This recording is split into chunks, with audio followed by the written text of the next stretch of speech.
Em instantes, Jornal do Boris, com Boris Casoy. Um jornal independente e apartidário. Um sobrevoo pelos principais fatos do Brasil e do mundo.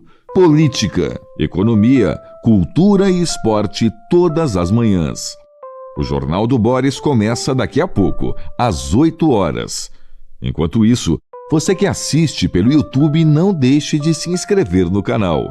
Deixe seu like nos vídeos, seus comentários e lembre-se de ativar o sininho para ser notificado sempre que postarmos um novo vídeo, com as análises precisas de Boris Casoy sobre os temas mais importantes do noticiário.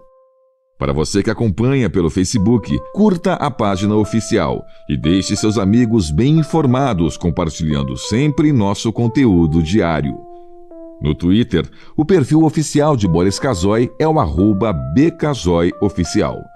O Jornal do Boris começa já, às 8 em ponto. Você está convidado também a seguir o perfil oficial no Instagram, buscando por @Jornal do Boris Verdade. Lá você encontra fotos raras, objetos antigos da coleção particular de Boris Casoy e fica por dentro do cotidiano deste jornalista com mais de 60 anos de carreira.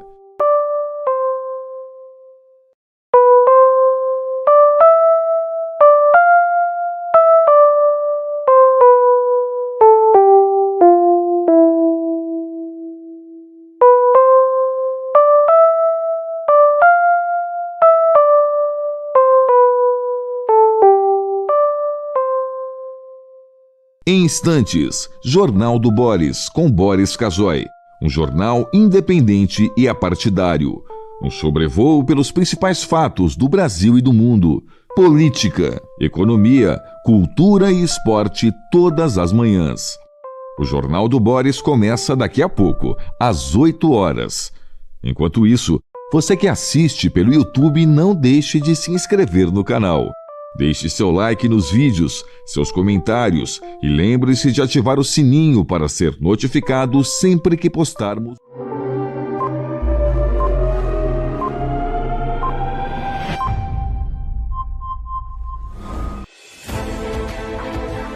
A partir de agora, passando a limpo as notícias do dia no Brasil e no mundo, está no ar o Jornal do Boris.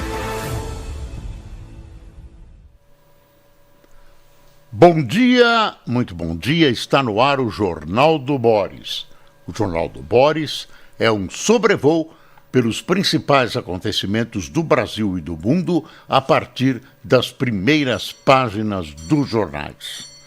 Hoje temos noticiário importante, o Copom vai reanalisar juros, a perspectiva é que os juros não se alterem, apesar de o ministro da Fazenda, Fernando Haddad, ter afirmado que se ele fosse do Banco Central, ele diminuiria os juros. Acontece que o Banco Central se esforça para segurar a inflação, enquanto isso o governo, representado por Fernando Haddad, insiste em gastar demais. Então, são duas forças contraditórias tentando gestionar, tentando fazer a gestão de uma economia cujos números são interessantes, mas cuja perspectiva é caótica, inclusive e especialmente sob o aspecto fiscal, que se afigura em 2026 e 2027 como desastroso. Bom, vamos esperar para ver esse resultado que sai no fim da tarde. Daqui a manchete do Globo: Lula muda tom sobre a operação no Alemão e critica a matança. O Lula vinha mantendo uma posição moderada,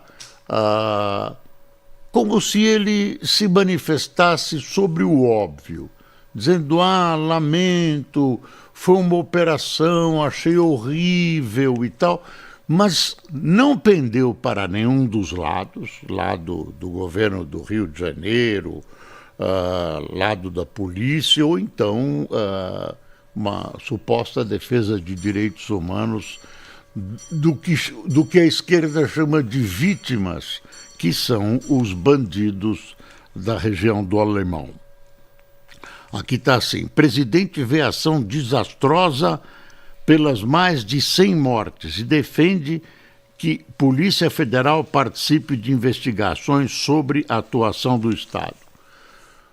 Ele falou de improviso, aí tem gente que acha que foi uma daquelas explosões. Não foi. Vamos raciocinar juntos. O PT sempre teve, e o Lula, uma posição supostamente de defesa de direitos humanos, que acaba supostamente, viu? Porque direitos humanos não é isso que eles preconizam. Então é o seguinte: sempre o bandido foi vítima da sociedade, sempre o bandido foi vítima da opressão, é a resultante de uma sociedade injusta, blá blá blá. O componente pessoal, psicológico de maldade, e a maldade existe, não conta. O fato de um grupo de homens e mulheres se unirem em favor do crime para faturar uma grana não entra nesse raciocínio. Sempre raciocínio de vítima, sempre contra a polícia, suspeitando da polícia. Às vezes, realmente, a polícia abusa, mas nem sempre. E a posição deles é contínua, sempre contra a polícia. Agora, aconteceu essa invasão da polícia no Alemão, naquela região toda. O Lula vinha temperando e tal. Aí, a circunstância é a seguinte: ele estava falando com os correspondentes estrangeiros, lá no Pará. E aí ele fez uma explosão verbal muito dirigida para dois públicos. Um para o público internacional, dizendo: olha, ele, presidente, é um grande defensor dos direitos humanos, tem dúvidas sobre dívidas também, sobre o que aconteceu no Rio de Janeiro e tal. E do outro lado, como ele estava muito calminho, se equilibrando e tal, ele também deu uma satisfação para o pessoal do PT que pensa como ele. A maioria da esquerda, a grande massa da esquerda, pensa desse jeito, vítimas da sociedade. Foi lá a polícia repressiva do capital, ligado aos americanos e à CIA e tal, foi lá e matou os pobres coitados numa armadilha, etc. e tal. O que realmente não é verdade. E esse tipo de conceito levou a essa situação. O crime cresceu e não para de crescer, excedeu os limites do Rio de Janeiro, está no Brasil todo. O PCC de São Paulo também, estão até no norte, onde vai ter a COP30. Então, é uma situação que nós atingimos, mostrando que essa retórica não funciona mesmo. Coitadinhos. Quem que vão chamar para resolver o problema? O padre Rossi, o bispo Edir Macedo? Não, quem vai resolver é a polícia. A polícia é uma polícia com inteligência para esmagar esse pessoal financeiramente. E o Lula tem um problema que é a eleição. Então ele se equilibra na corda bamba entre dois públicos. Um que é cativo, que acredita e que, no que ele sempre falou e nas colocações que ele fez, outro dia ele soltou essa colocação, depois ele voltou atrás, de que coitados dos bandidos, etc. E o outro lado é o pessoal que não pensa assim, que pensa que bandido bom é bandido morto. Ele tenta se manter entre os dois públicos para não perder nenhum na eleição do ano que vem. Mas isso está colocado. Essa questão está colocada, vem aí a CPI. Né? Ontem foi eleito o delegado Contarato do Espírito Santo. O PT ganhou por um voto, ele é do PT delegado, é uma pessoa correta, então não se espera nenhum encaminhamento tendencioso. E o relator é uma figura muito interessante, que é o senador Alessandro Vieira, do MDB de Sergipe, que ontem falou na televisão, é uma pessoa calma, etc, etc. Tem esse negócio, atira ou não atira? Então, eu vou fazer uma colocação, peço que você me acompanhe. Esse pessoal, essa bandidagem, eu estou me referindo especificamente ao Rio de Janeiro, tomou, isso é fato, áreas geográficas inteiras no Rio de Janeiro. Então, eles são o Estado, eles são os mandantes, quem manda no território, um território inteiro, em que eles cuidam da segurança, quer dizer, estão armados até os dentes. O governador Castro diz que eles têm, e tem, armamento superior ao da polícia. Tem, inclusive, fábrica de armas, fábrica de metralhadoras e fuzis, olha onde nós chegamos. E eles tomam esse território. Você acha que para combater o crime organizado, basta a inteligência, bancos, sufocar financeiramente? É preciso ver onde vai o dinheiro. Isso é uma parte do combate, é óbvio. Mas você não vai desalojar esse pessoal? Você vai mandar prender um chefe que está num desses territórios? Você vai lá desarmado, convidando ele a comparecer à delegacia? Isso não vai acontecer nunca. Esse pessoal está armado até os dentes. Então, a resposta deles, como foi desta vez, será uma resposta armada. Não foi um grupo policial que esteve lá e começou a atirar, criou uma situação impossível para eles e matou um bando de pai de famílias, coitados. Não é isso, não, que muita gente quer fazer ver. Esse pessoal é bandido, está do lado oposto da sociedade trabalhadora e correta e recebeu a polícia armada. A polícia recebeu a polícia com armas na mão, atirou, matou 4 policiais. A polícia agiu e aí se fica discutindo se agiu com força superior, desequilibradamente, como se houvesse a necessidade de um Estado brasileiro procurar saber quantas armas eles têm para mandar um contingente policial que tenha que chegue a um equilíbrio de armas com a bandidagem. Então, anota no seu livrinho. Vai ter mais morticínio. Você não vai poder fazer uma luta contra o crime organizado permitindo que eles continuem mantendo esse território bandido dentro do território brasileiro. Essa é uma das facetas da luta. Vão prender alguém que o juiz mandou prender, tem que entrar naquele território. E os bandidos estão armados até os dentes. Você acha que a polícia vai entrar lá? Você acha que a polícia vai... O que é o Exército da Salvação? Vai lá armado e tem que usar o direito à força que a Constituição dá, às polícias, dá ao Estado instituído. Então não tem jeito, a não ser que os bandidos resolvam entregar os territórios.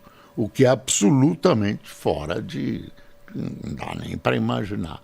Eles vão resistir o que puderem, estão armadíssimos e nós vamos ter novos embates. Não adianta falar em paz, não sei o quê. Bom, dito isso, e o Lula vai se equilibrando entre uma declaração a favor, outra meio, aí vê os assessores dele, como sempre, diz, não foi bem isso que ele quis falar ao contrário, porém saiu, você entende e tal. E daí o Lula vai tentar se equilibrar, mas ele está sendo chamado para uma definição clara.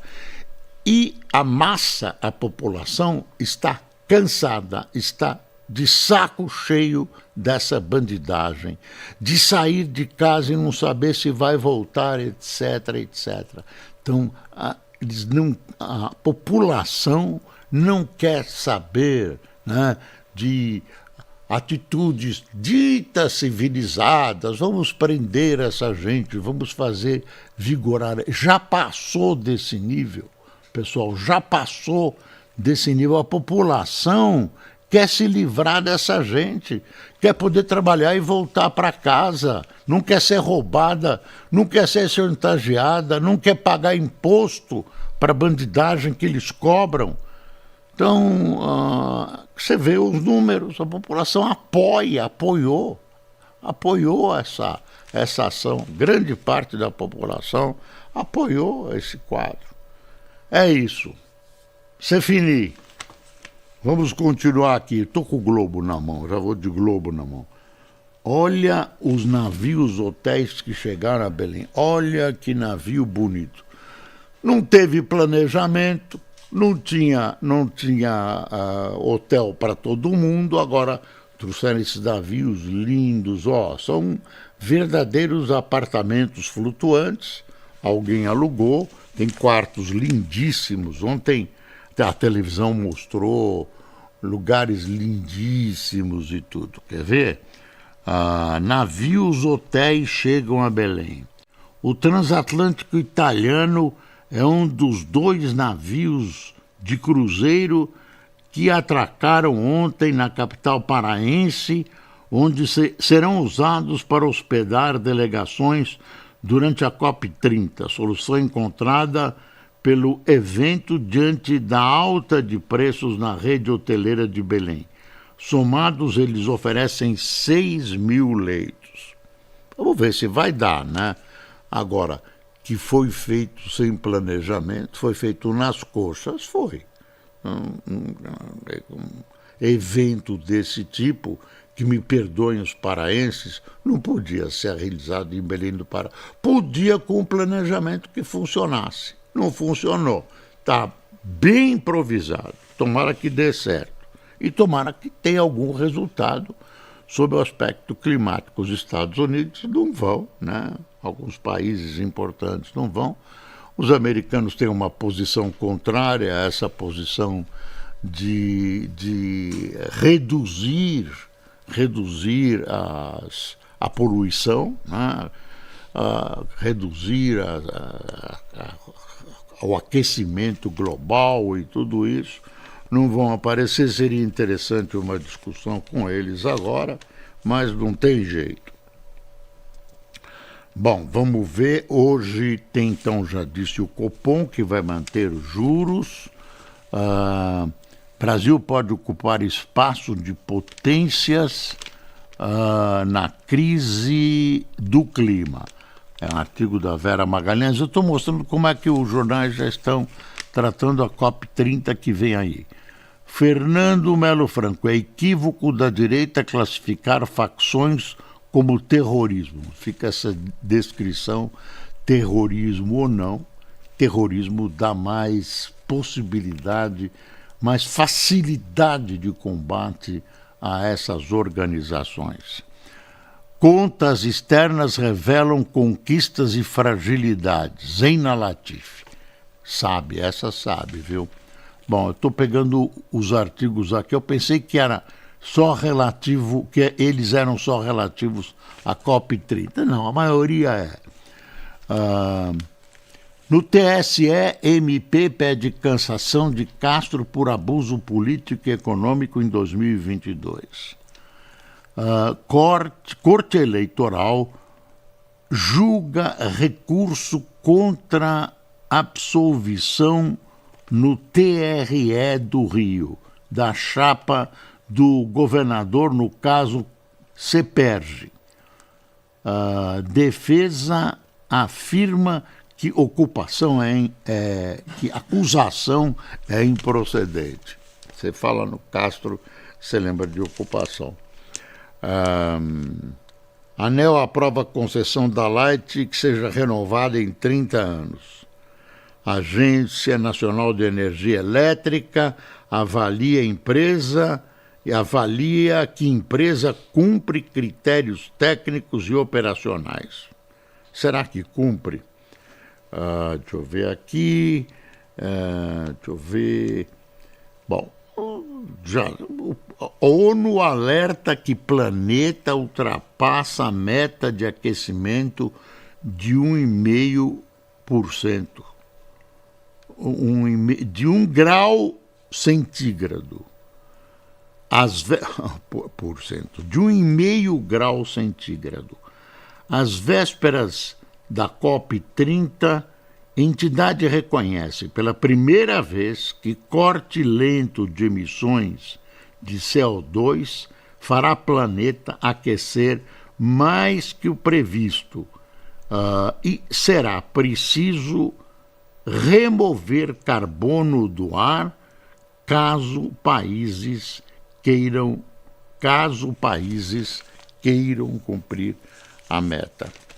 Vamos ver que editorial o Globo está publicando hoje. Decretar GLO em Belém é medida correta. GLO é aquele tal artigo 142 da Constituição que dá amplos poderes a militares, podem ter poder de polícia, etc., para manter a ordem durante a GLO. Tudo o que se espera é que as coisas transcorram sob o aspecto de ordem, de não violência, da melhor forma possível. Temos dignatários de todo o mundo olha para Belém do Pará. Tem um outro editorial de O Globo. Brasil é exemplo do que não deve ser feito em política industrial. Em 5 anos, o país alocou 1,4% do PIB em incentivos à produção. Resultados têm sido pífios. Lula chama a Operação do Rio de matança, gera reação e escala embate sobre segurança. O Globo deu uma paginona aqui, tá vendo?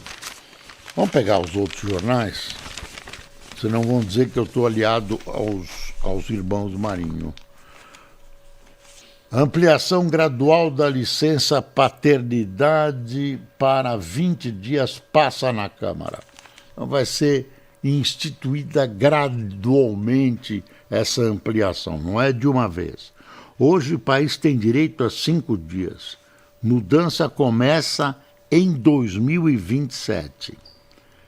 A Câmara dos Deputados aprovou projeto de lei que amplia gradualmente a licença paternidade a partir de 2007. A proposta previa 30 dias, mas não houve acordo em plenário e o período ficou limitado a 20 dias. Hoje, os pais têm direito a 5 dias com remuneração. O texto segue para análise do Senado. Segundo a proposta, a licença será de 10 dias em 2027. A cada ano serão acrescidos 5 dias até chegar a 20 em 2029. O projeto foi aprovado de forma simbólica. Bom, Lula fala em ação desastrosa, a Folha deu pequenininho. Polícia da Bahia prende 37 suspeitos de integrar facção. Aí eu vi gente comparando a ação da polícia da Bahia, que é petista, com a ação no Rio. Não dá para comparar, né, gente? Não tem território tomado. Foi lá a polícia e cumpriu uma decisão judicial. Agora comparar, na Bahia nós fazemos tudo sem morte, não tem morte, não tem... Mentira, bobagem. Claro, você usa a força que você precisa usar. Morre Dick Cheney, que foi o vice mais poderoso dos Estados Unidos. O Dick Cheney foi vice, né, do George W. Bush.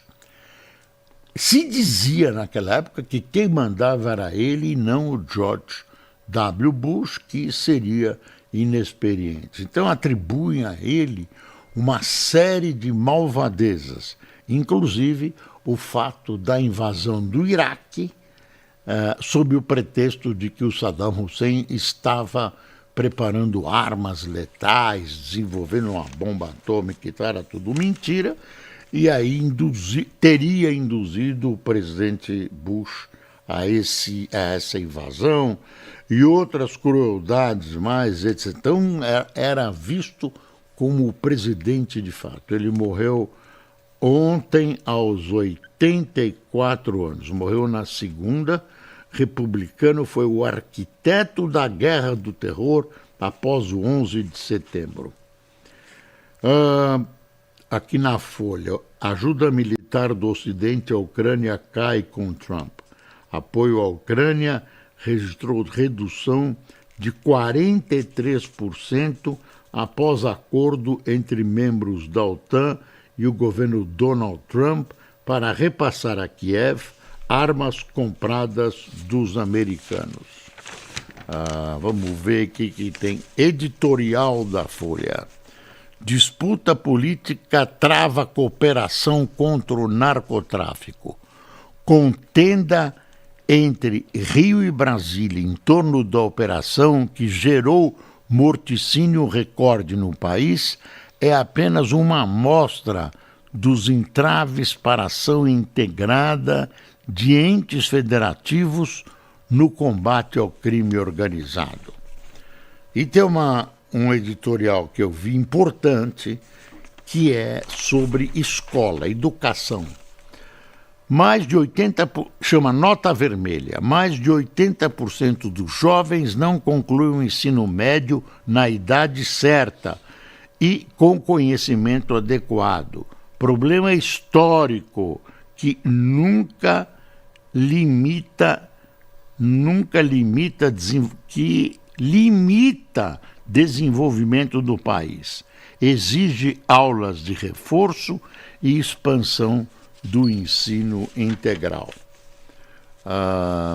Deixa eu ver, tem um monte